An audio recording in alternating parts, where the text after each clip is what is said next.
Hello everyone. In this video we're going to cover a couple of things. We're going to start with namespaces, and then we'll cover some cin, console in.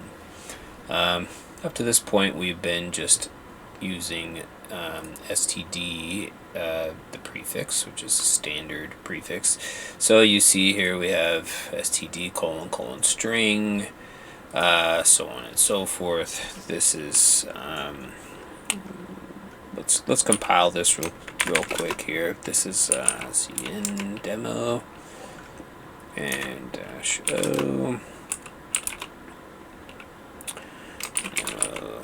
That'll work, and let's just execute that just to see. We just have hello world, kind of as we'd expect, right?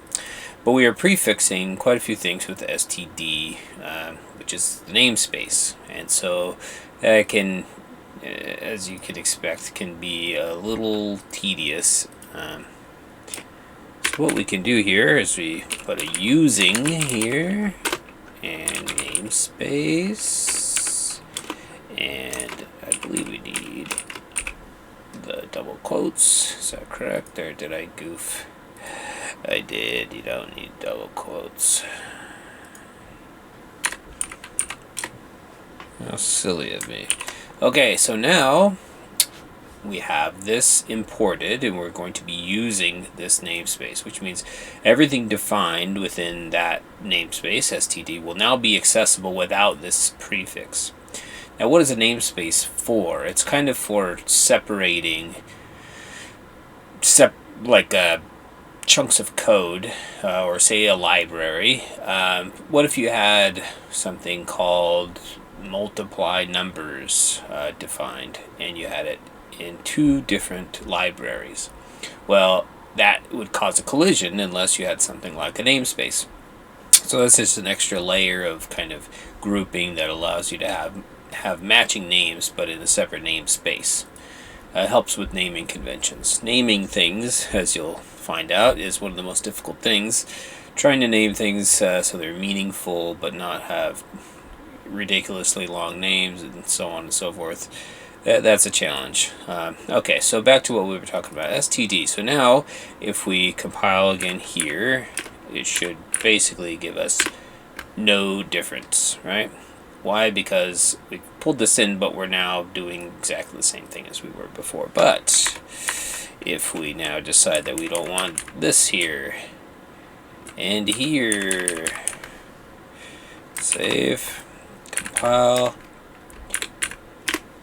look at that. It works yet again, but we have more simple code. We don't have to remember this each time, and it's not going to break things if we forget it. So that's kind of a nice thing, right?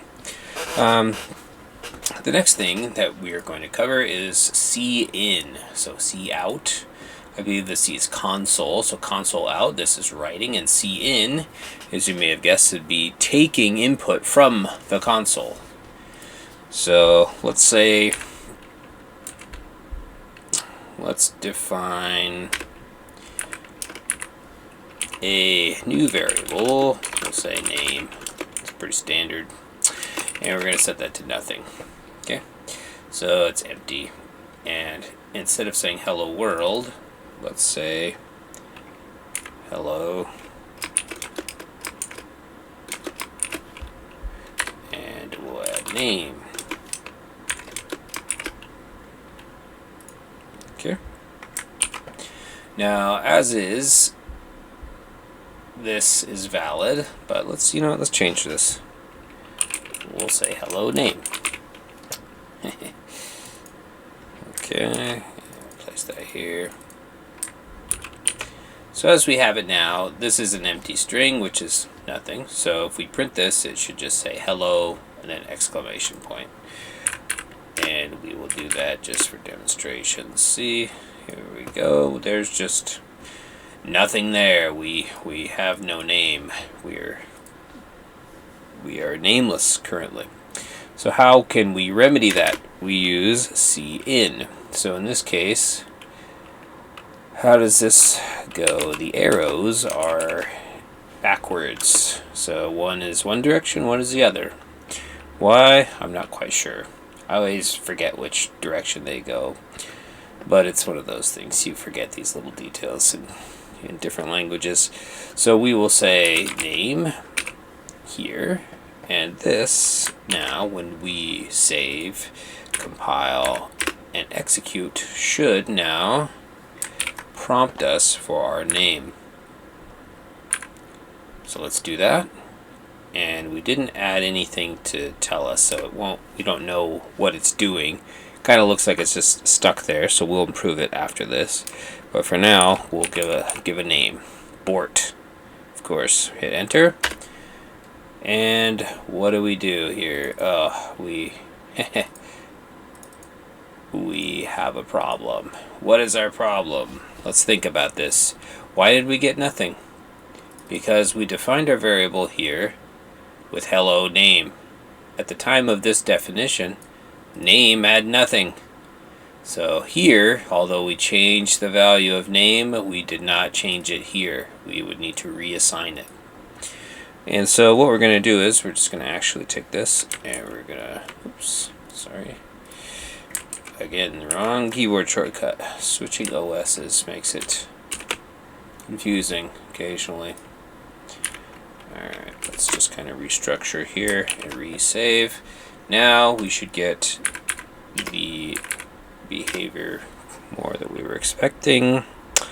We'll say Bilbo. Look at that. Hello Bilbo. It worked as expected. Why? Because we got the name here and then we concatenated them together. But an improvement here, as you saw, here, we are doing nothing to tell the user what we want from them. So before we use this cin, we should cout and say, please enter your name. And something like that. And that should make it a much more pleasant experience for the user, which is our top priority. Okay, there you go. Please enter your name. What's another wonderful name? Wanda. That's great. Hi, Wanda. I wanted to tell you something. Yeah, that's great. Great joke. Okay, so that's the gist of it. cin is capturing input from the user from a command line, and this is kind of the most basic case here. Just grabbing a name, which will come in as a string, and so there will be times when you don't want a string, and we will handle that in another video when we get to more complicated matters. But for now, you kind of get the idea. So now you understand namespace and cin. Can't wait to see you in the next vid. Thanks for stopping by.